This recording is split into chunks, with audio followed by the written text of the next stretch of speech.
কালীপুজোর পর থেকে ব্লকে ব্লকে গিয়ে জনসভার মাধ্যমে ফের জনসংযোগ ও রাজনৈতিক প্রচার শুরু করবেন অনুব্রত মণ্ডল। তার সাথে সকলকে সঙ্গে নিয়ে একসাথে জেলা পরিচালনা করা হবে এমনটাও জানান তিনি। কোর কমিটি থাকছে কি উঠিয়ে নেওয়া হচ্ছে সে বিষয়ে কোনো স্পষ্ট কথা জানাননি। তিনি বলেন, সবাই একসাথে কাজ করব। অভিষেক বন্দ্যোপাধ্যায়, মমতা বন্দ্যোপাধ্যায় যেমন নির্দেশ দেবেন সেই মতন চলবে বীরভূমের রাজনীতি।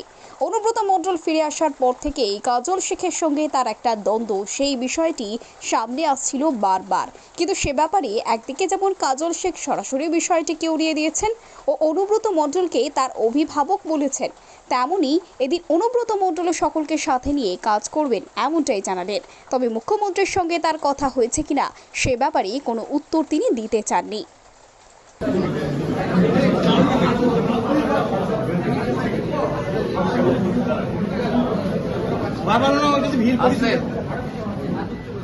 কথা শুনে না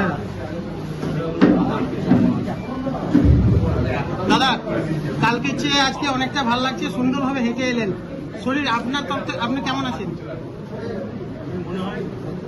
খুবই ভালো আছি। আপনাদেরকে আমি সহযোগিতা করতে পারবো, অনুরোধ করবো, আমার মুখ্যমন্ত্রী এখানে এসেছিল, ধন্যবাদ জানাই। সব ধরনের মানুষ সাহায্য করবে, বন্যার ক্ষেত্রে, সারদার পুজোর ক্ষেত্রে, অভিষেক ব্যানার্জির এই বার্তা গোটা পশ্চিমবাংলার মানুষ, সবাই গোটা বীরভূম জেলার মানুষ, যে যেখানে আছে, এমএলএ, লিডার, সভাধিপতি, সবাই একসঙ্গে মিলে কাজ করবে আর মানুষের পাশে থাকবে। আগামী দিনে কর্মসূচি কি কি হবে? আপনার কর্মসূচি কি কি থাকছে? এখন তো এই বর্ষা, পুজোটা যাক, কালী পুজোর পর র্যালির পর ব্লকে ব্লকে যাবো, মিটিং করবো। কালী পুজোর পর থেকে সক্রিয় রাজনীতিতে আপনাকে আবার আগের মতন দেখা যাবে, আগের মতন কাজ করতে? আমি যেমন বললাম, সবাই মিলে করবো। আমরা আগের মিলে কেন করবো? তাই কি জন্য পার্টি আমি যাচ্ছি, কি জন্য মানুষের সঙ্গে কথা বলছি।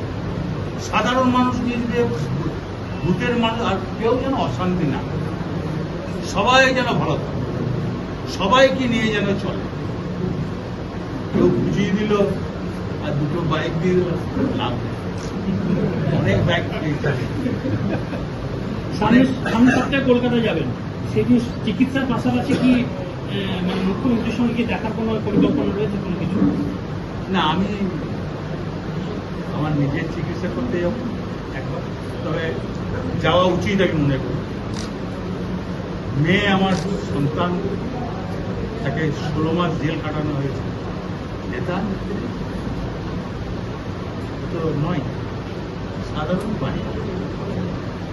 যাক, ঈশ্বর এখন এমন কিছু অন্যায় করেছিলেন, ঈশ্বরের কাছে তার পাপ শাস্তি পেয়েছে। সবাই মিলে একসঙ্গে চলে, কেউ ভেদাভেদ করো না।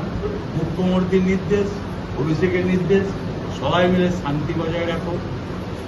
বীরভূম জেলা, ওয়েস্ট বেঙ্গল, যে যেখানে আছে সবাই। সুপ্রিম কোর্ট বলছে আপনার বিরুদ্ধে সেইভাবে প্রমাণই নেই, তথ্য প্রমাণ নেই। দেখুন, আইনকে সম্মান করি, আইনকে আমি ভালোবাসি। ওই ব্যাপারে তাহলে কি রাজনৈতিক চক্রান্ত করবেন? আমি আইনকে ভালোবাসি, আমি বিতর্কে যাবো।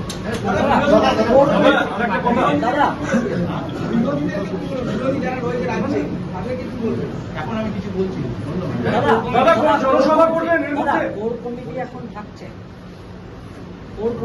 সবাই মিলে চলবো, তার মানে কি?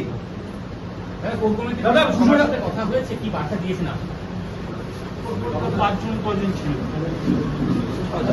ঠিক আছে। আমাকে পুজোর আগে কি জনসভা হবে? না,